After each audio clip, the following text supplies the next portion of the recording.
Nowadays, you might, get in there and then you have outpatient therapy. So you got to think about getting back out again for these other appointments. It's not you go in there and just stay. Although sometimes that's what people do, and that's not a good thing.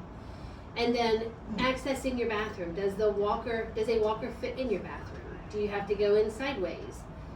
The toilet seat, is it high, low? All of those things come into play, and the way I try to help individuals is giving them simple home modifications.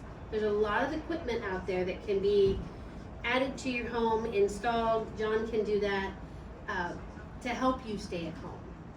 It doesn't have to be a full bathroom remodel and all those kinds of things, thousands of dollars. So, yeah, your bathroom and getting in and out. And how can I assess if my current home layout is safe for aging in place? That's a good question. A lot of times with people, I mean, the biggest fear they have is a fall. Because a fall is a life-altering experience a lot of times. Not only for the person who falls, but their spouse and their family members. When I go in and do an assessment of the house, and we do that for free, we take a look around and we find out what the layout is. Are there steps? How high the steps are? The bathroom, again, is it wide enough for somebody to get in and out of the bathtub safely, on and off the toilet comfortably? And then from there, we make assessments. And we don't expect you to get everything all at once. A lot of times it is just very incremental. What I call the most Bang for your buck. are grab bars. Either on the outside of the house or in like the bathrooms. And I'm not talking about the suction ones. I'm talking the ones that actually go into a stud. Bolted, yeah. Yes. The suction one gives you a false sense of security because you're assuming that it's going to hold you. And a lot of times when you're using those grab bars, it is in case of an emergency that you're falling.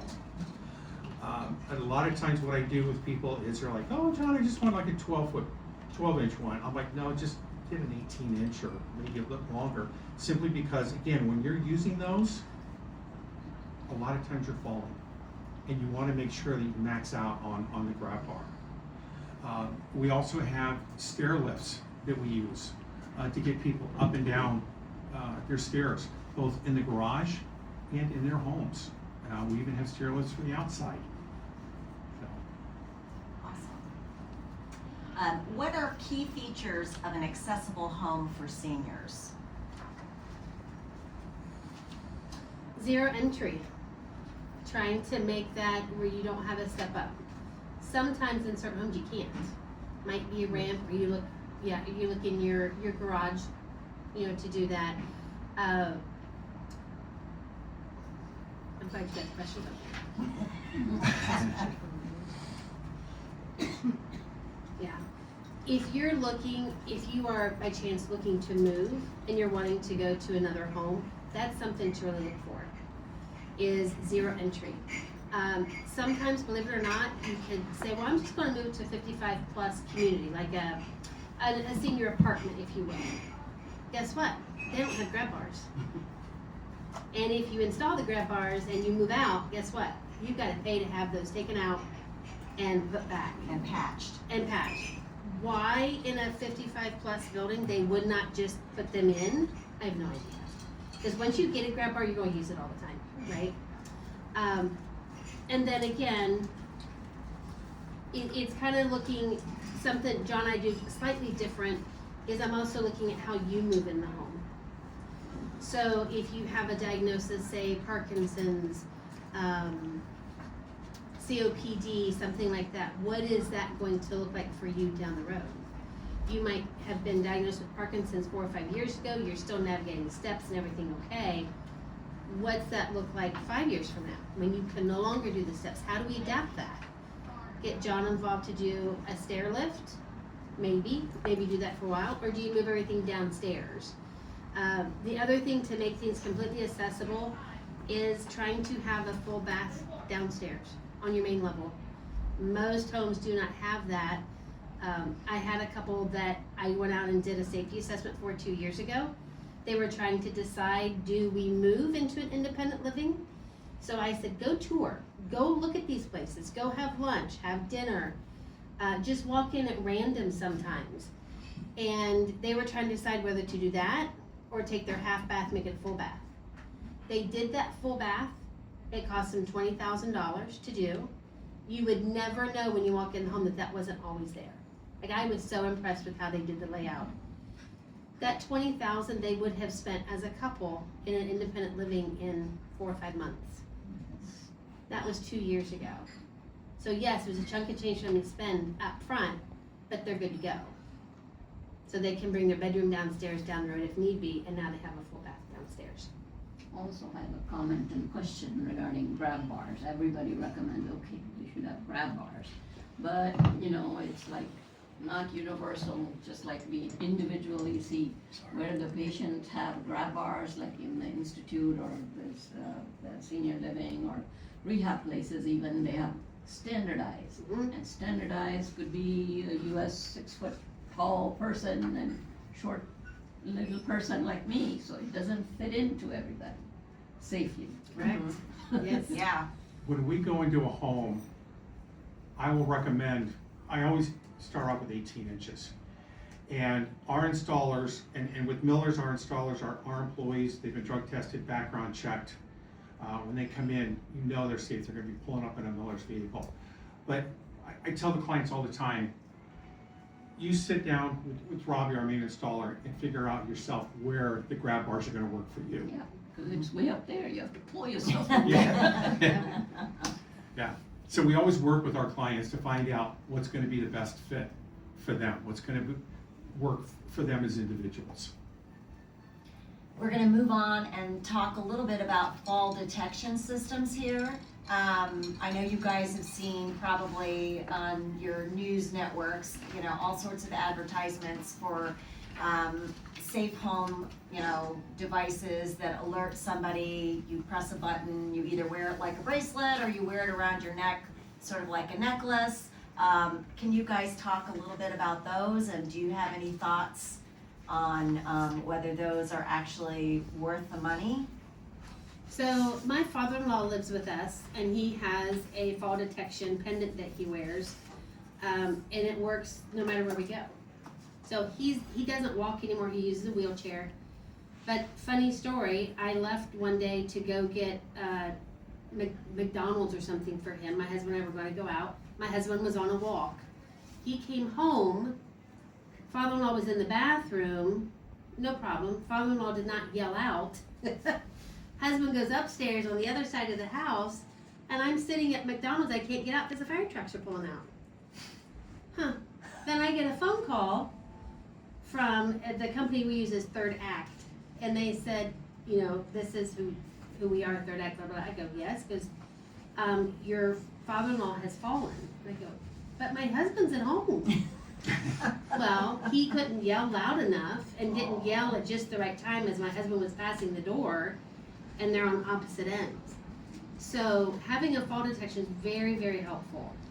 Lots of kids, let's say, want to get all of their parents the Alexa. Alexa's great until you fall and pass out. Where if you have that detection device, it's going to call you. If you do not answer, they send somebody. And so that's, yeah, so you have to have that. I had a recent client that, he's got large property and it's sloped and he fell. And it's a smartwatch. He bought an Apple one, detected the fall, called 911, called the wife's phone, and he was able to tell them where he was at, and the wife found him. So, fall detections are great. Yeah. Yeah, Yeah. I got one, but only today, I mean, I purchased it about 3 weeks ago, and it's only today that I found out it seems to be working. Good. It works. Yeah, and they'll tell you, every once in a while, push the button. Just Yeah. make sure they're listening and just say, just checking, and they'll say, thank you, Yeah. have a great day, yeah. Yeah. Make sure they're there.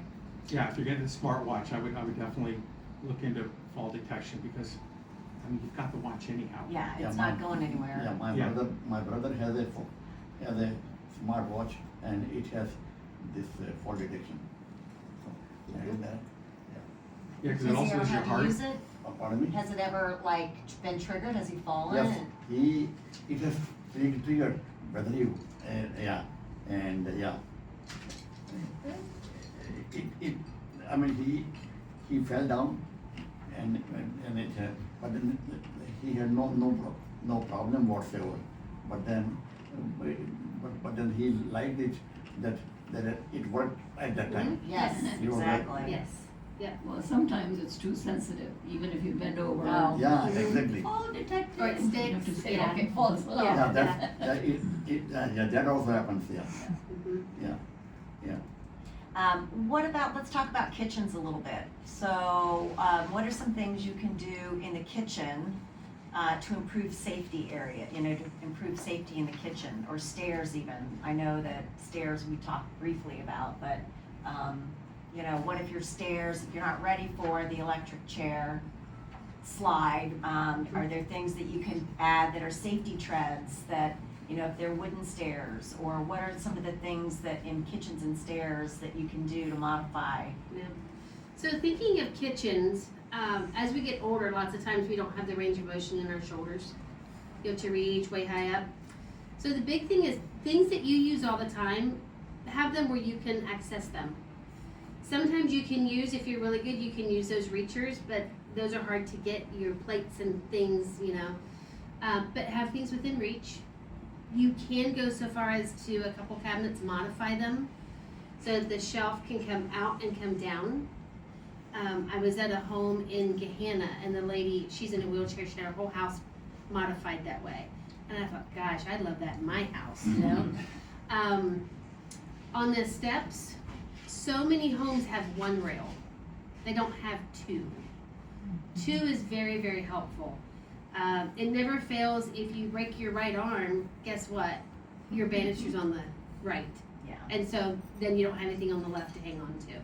So just some of those things to think about, putting in, like Laurie said, if you have wooden steps, coming down in shoes, you tend to do okay. Come down in your sock feet gets very slippery. So putting some type of a tread on it that's not going to damage the wood. I had asked John to go out and see a client. She was in a bi-level, and she's going to have surgery, non-weight bearing, and I tried every way on earth to get her up and down the steps. She hadn't had the surgery yet, just to practice. She's like, well, I can scoot up and down. I go, so try it. And she couldn't do it. But she had these gorgeous wood steps, but she never did put that stair lift in, did she? No, she was afraid of the holes in the steps, so. Yeah. And there are sticky ones. You can stick Mhm. them on. Yep. There are sticky straps, and there are all kinds of things, not only for sliding and the surface or getting up and down. Some people have visual problems, depth perception. In that case, you have kind of neon type of reflective tapes available that you can put on as a tread. Also, the lighting is so important.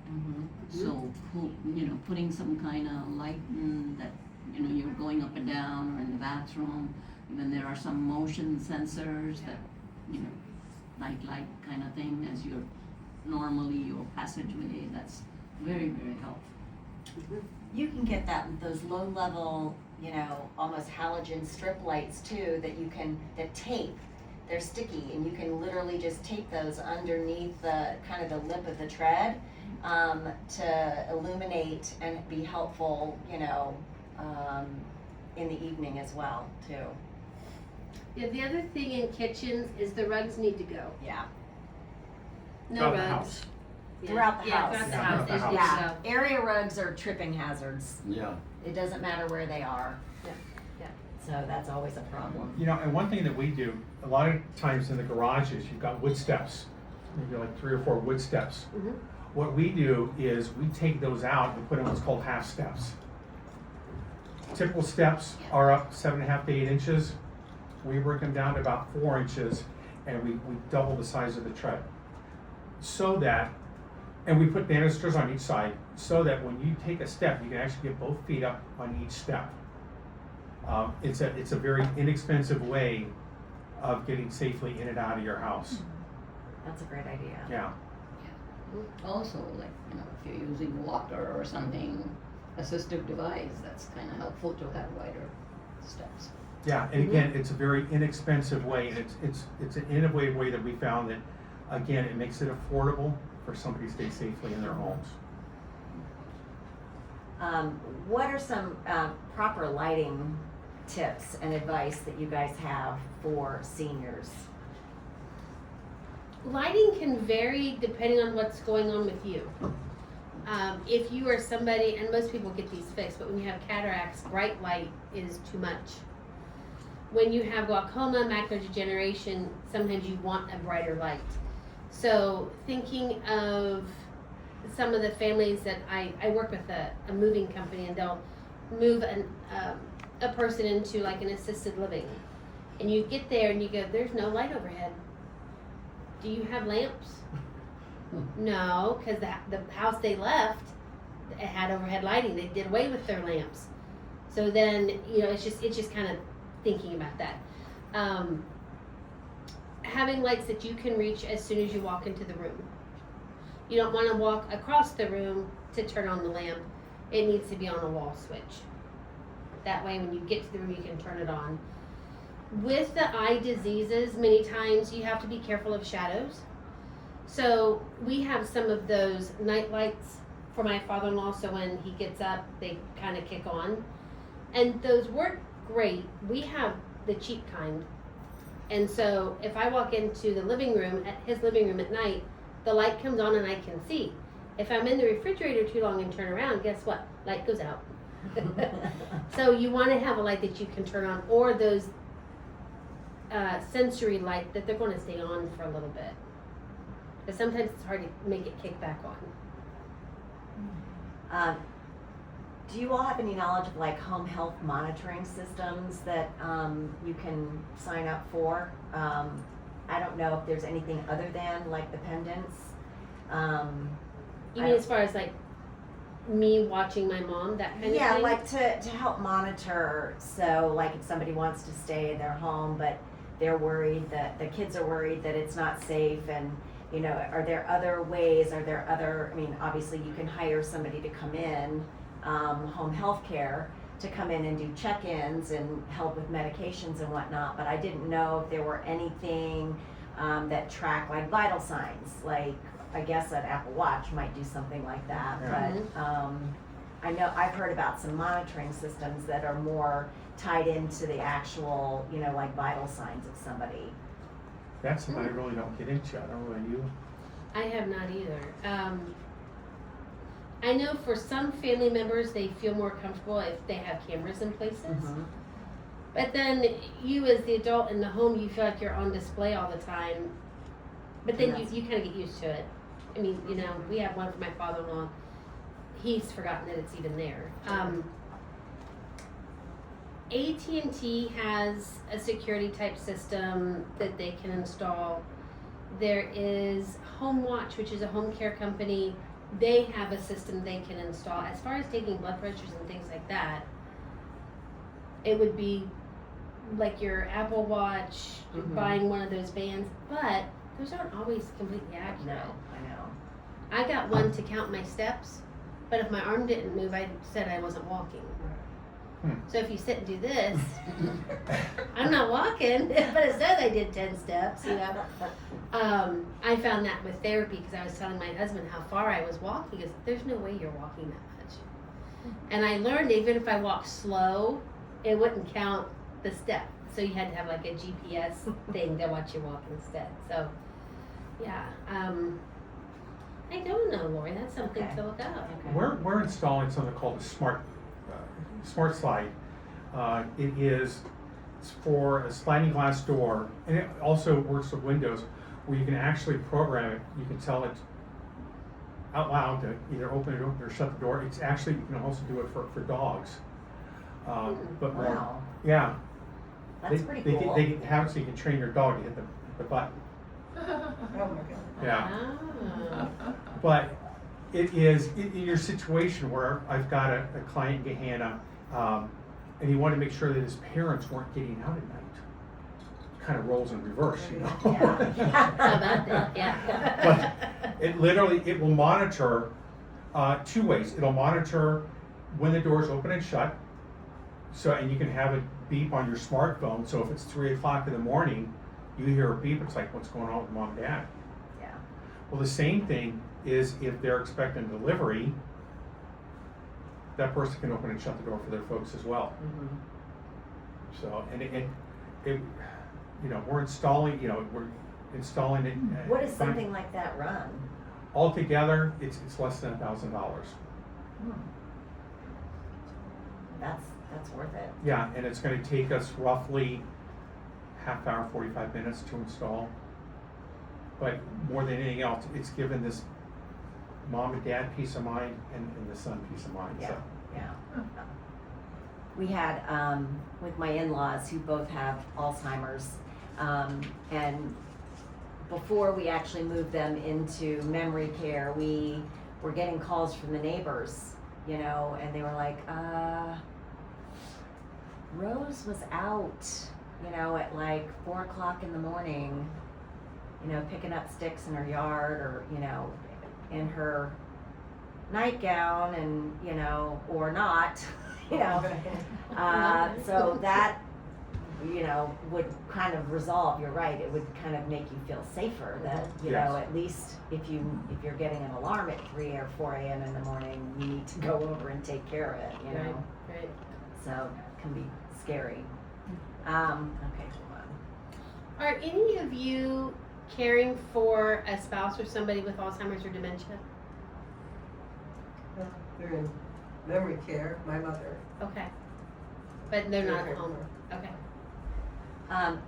What about like a home emergency plan? Like if you wanna stay, you know, where you are, what kind of emergency plan should you kind of talk about with your family, or, you know, what would be some good ideas to suggest for that? So everyone at your home, you should have on the side of your refrigerator in a packet a list of your medications, allergies, all of your emergency contact information, copy of your power of attorney, copy of an advance directive or living will, and if you are by chance a DNR, so a do not resuscitate, like you don't want that done.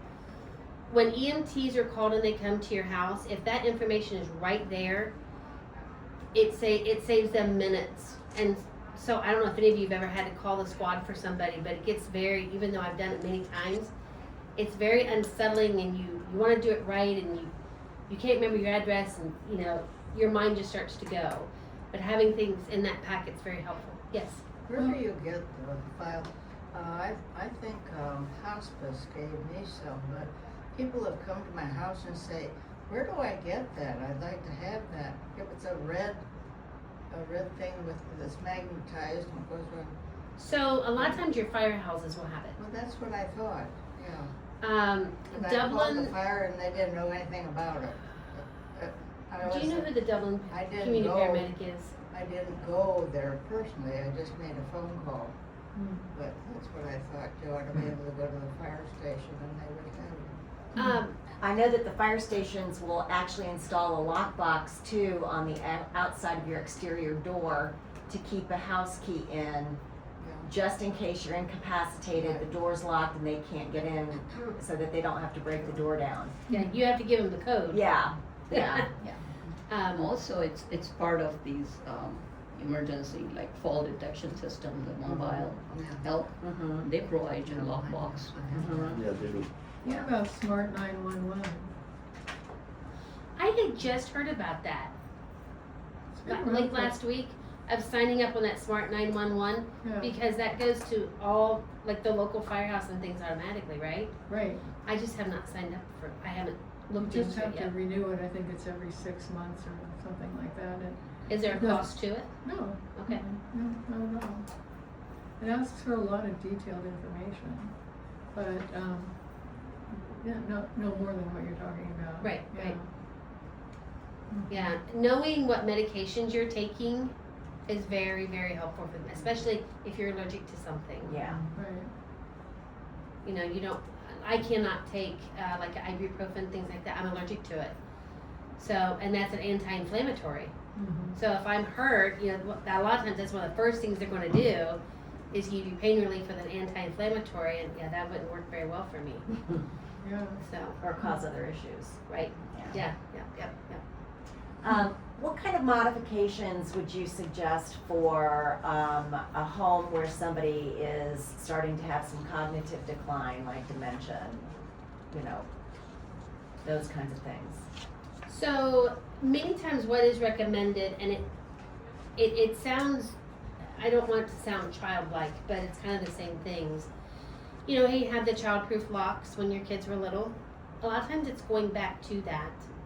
So they can't open the cabinet, so they can't get into a drawer. It doesn't have to go on all of them.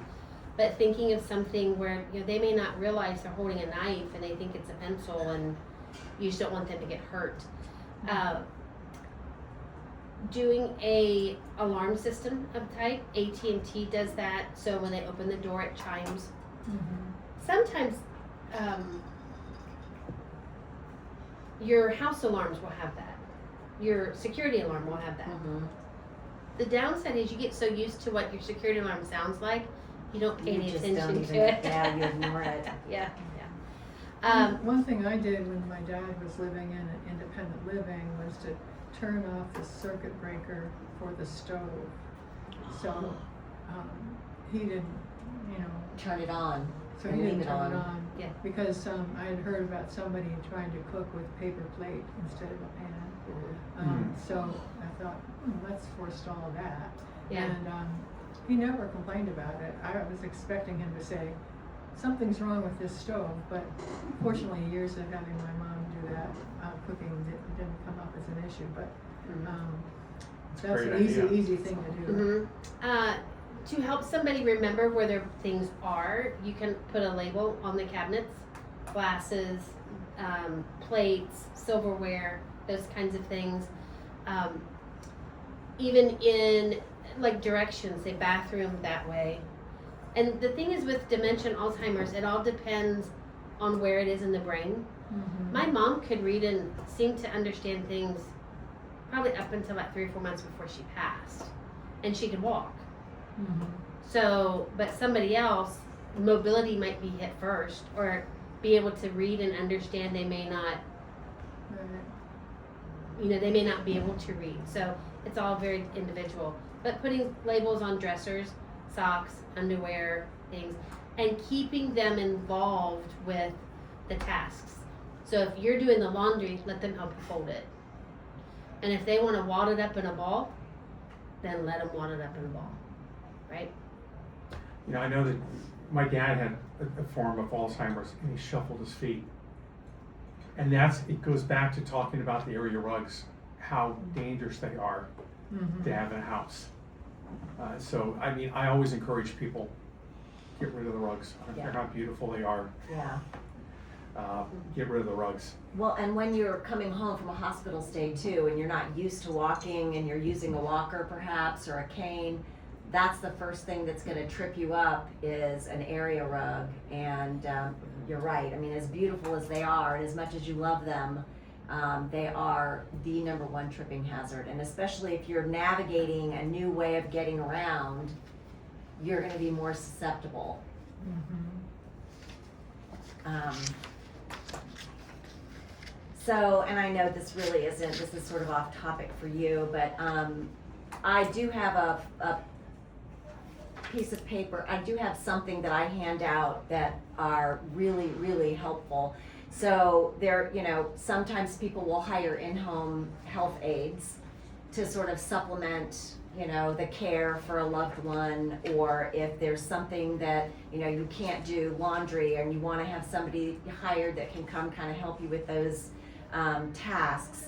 I have a document that I put together that gives you some really excellent questions to ask the home health care company. You should interview them like you're interviewing any other service, and make sure that, you know, they do background checks and they do, you know, all sort, you know, you wanna make sure that the people that you're bringing into your home are safe, and vetted and all that kind of fun stuff. And so I have a list of questions. If you guys are interested in that, I'll write your names down and I can send those to you. I'll email those to you this week.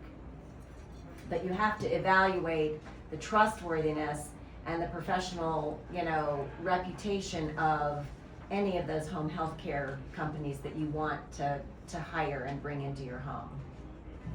Let's see. And I guess, John, if you don't mind sharing, if you do install one of those, electric chair slides onto a staircase, what does something like that run? And I know that there are probably different levels or, bells and whistles, but I mean, just from a general perspective. One of the first things I hear after I get a quote is, I didn't think it was gonna be that expensive, or I didn't think it was gonna be that cheap. They start out about $3,500. And they can go up. I think the most expensive one I put in was about $7,000. And that did have all the bells and whistles. It had, a manual fold for people so the rail isn't sticking over. It had a power swivel, so when you got to the top of the stairs, it turns automatically for the person. But yeah, and unless $3,550 is where we start. That's not bad. I have, and you gotta have a good set of stairs. Because I walked through a house a couple of weeks ago and they had one installed, and when I was walking up the stairs, I thought to myself, the house was built in probably 1920. It was an older home. It was right outside of German Village. And I thought to myself, I can't believe it was narrow, that chair was in it, and it was not, I did not think the stairs felt stable and safe walking them. And I couldn't imagine putting my father sitting in that chair and going up and down those stairs. I don't know that I would have slept at night. It just was but you need a good set of stairs to attach it to, for sure. Yeah, back then the stairs were awfully narrow. Yeah. But what we do is, the chair also folds up, so it takes up as little space as possible. So, and depending on, if you're upstairs, you can have the chair go downstairs and give you plenty of room, and vice versa. But you're right, the width of steps have widened over the years. Yeah. But there is alternative, not everybody can have a place for it in the house or near the house, but there's actually wheelchair elevators can be fitted to my house, so I know. Do you guys do elevators? No, Okay, no, we don't do elevators. okay. I was just curious. Who did yours? Do you remember? Yeah, it's called Aerolift Okay. company. There are many companies, Mhm. 2-3 companies, but yes, if you have provision, somebody that can install it, that's much more, I don't wanna say safer, but convenience-wise, it's better than stair lift actually. Yeah, I've seen them advertise some of those, and they'll say just take your coat closet and you put in there. Mhm. So that's That's great if exactly you're what they did. standing, but if down the road you'll be using a wheelchair, You can't. so you gotta make sure you have one that's Yeah. large enough to accommodate that. We have what's called a platform lift, where it's actually a flat surface, can you go all the way up the steps.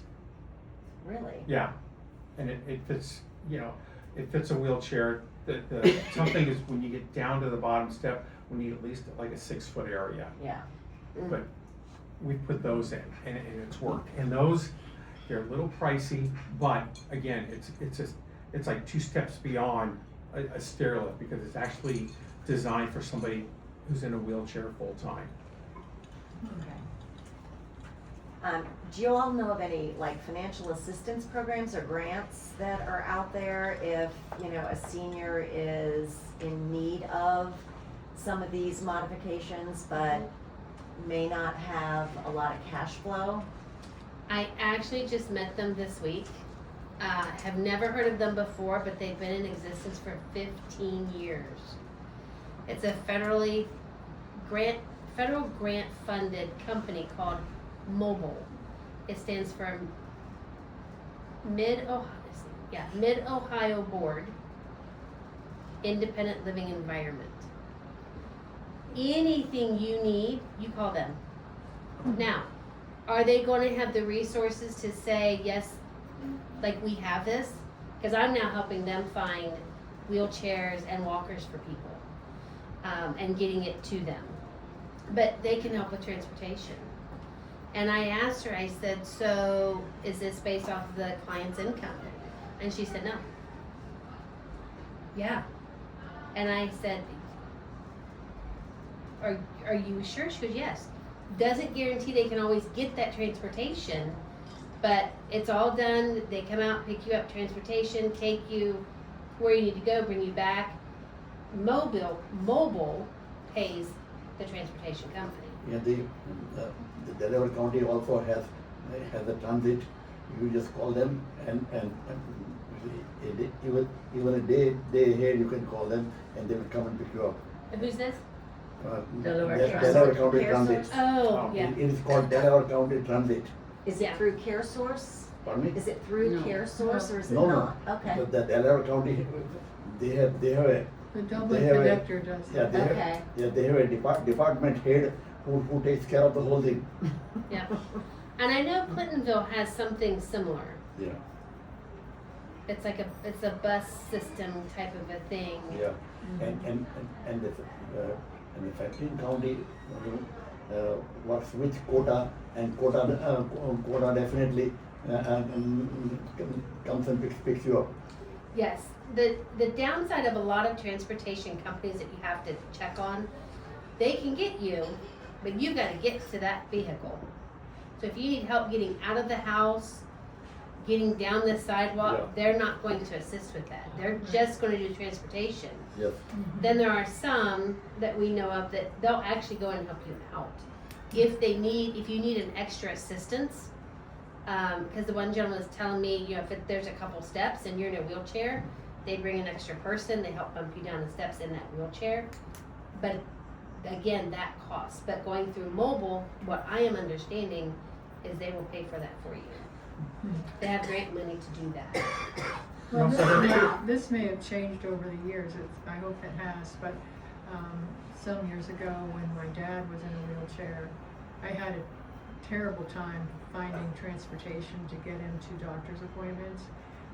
Franklin County has those services, maybe they've expanded on it since, but at that time, you had to have a really long-term reservation. I mean, you couldn't say. You can't do it right away. Yeah, well, you couldn't do it right away, but you couldn't do it in 2 weeks, or a week. I mean, it had to be like a month. A month or out. longer. So that would be something to be aware of. I have seen the Dublin connector around my neighborhood, and that's one of those large vans, small buses kind of things, and it has a wheelchair ramp to it too. But I think again, it's a driver, and you have to make a 24-hour reservation, but it's a driver. I don't think it's somebody who will go to your house. I don't know. It'd be easy enough to contact them and ask. Sure. You also have the Franklin County Area Agency Mm-hmm. that you can contact, Central Ohio Yeah. Area Agency. And there is a company that we work with, again, it's a federal program, it's called Life Care Alliance. Mhm. And what they help you with is, you have to be over 60 and you have to have like less than $60,000 in assets. So it is income driven. But what they will do is come in and put ramps in, grab bars. We've changed lighting for them. So they've got a maintenance program as well. And they also help out when you've got,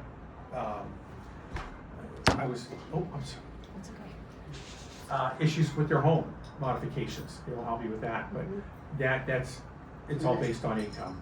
Life Care Alliance. Life Care Alliance, yeah. Like what? Life Life Care Care Alliance. Alliance, and They're the Life ones Care that is one do word. Wheels on- Wheels program too. Yeah. Yeah, Yes, they do the yeah. Meals on Wheels program. Life Care Alliance, and how do I contact them? They're in the Just phone directly, book or yeah. Yeah, phone book. Yeah. Phone book. What's a phone book? That's an 80s throwback. I know. Google it, yeah. Yeah. I'll email you the phone Oh, number. thank you. Yep. Yeah. How about Yeah, that? but that By is the way, income you see, based. Delaware County has a very good system for seniors. And in particular, they run a senior center, Source Point, yes. Source Point. It's a 4-story the building, and they, just like this seminar here, they conduct all the year round roughly about 200 or 300 seminars. Yep. You see, so they do a good. They do an amazing job. Yeah, and at the same time, Source Point also provides a list of all the services available to seniors, and it is called Directory of Services. It is about 350 pages, and it's available to you at no cost. Yeah. Yeah. Yeah, they're great to provide all those services and things to Yeah. you. Yeah. The only thing I will say, the downside is they put all those businesses through quite the thing, to get on that list. So, I mean, the clients that are, or the businesses that are there are very heavily vetted, Yeah. which is a good thing. But sometimes even all of those healthcare, home care, sometimes it's just not enough. Yeah. So, Yeah, but I've been, volunteers with Source Point for the last 5 years. Good for you. it's an amazing Yeah, place. it is. Yeah. Yeah. Well, that is gonna wrap up our questions for the speakers. If you guys have any questions for them, I have one more question. Yes, ma'am. We seem to have skipped except for the getting rid of all the throw rugs. Do you have a The card? flooring that materials I can that- take? I've got it in the book. Over here? yeah, I'm it's sorry. all, their contact information is in the handouts. Fine, okay, Yep. wonderful. So, flooring materials, nobody mentioned that. Yeah, flooring materials. Flooring materials, my biggest pet peeve is don't do ceramic tile. Because it gets very slick when it's wet. Sometimes the shower inserts can be very slick too. Yeah. Those you can modify with those strips, those Sounds bumpy good. strips. Yeah. You can do that. But yes, I've gone into, I can't tell you how many independent living, assisted living, gorgeous tile floor, and when it's wet, you just, Yeah. Mhm. so that's the big one. Whatever you're gonna buy, get it wet, put your bare foot on it, see if you slip, while you're holding on to somebody. Yeah. Also in your packets, you'll have probably two, and that's a little overkill, but I have the rest of the upcoming seminars listed with the dates, and we did verify that we do have rooms at the library for August, September, October, November, December. So actually not December yet, I don't think, because we can only schedule them 3 months out, but yeah, so we're gonna do, in August, we're doing how to avoid scams, and I have somebody from the Ohio Attorney General's office coming. And I believe I had a Dublin police officer as well last time. We're doing a right sizing your lifestyle in September, and that's really all about downsizing. I call it right sizing, but most people call it downsizing, and that really is just gonna kind of encompass a little bit of the decluttering aspect, as well as some of the decision-making choices that you have, and kind of working within your family dynamics and trying to figure out how to keep everybody happy when you are deciding to sort of make the, last move. That's always a good topic of conversation. We're doing one on grief in October. Moving from we to me, and kind of dealing with grief when you lose a spouse. We're doing one on the aging brain in November, and then December is an attorney, a CPA, and an undertaker walk into a bar. And that is gonna be, that's where you're gonna have literally the only hour of free advice from an attorney, a CPA, that you will ever have in your life. And also we've had a couple of different funeral homes come in and talk about prepaying your funeral expenses. It's really not a sexy subject, but one that I think needs to be kind of talked about, and we need to be comfortable talking about it. So those are all in your packets as well. So I want to collect everybody's registration forms so we can do our little drawing for the Panera, or the First Watch gift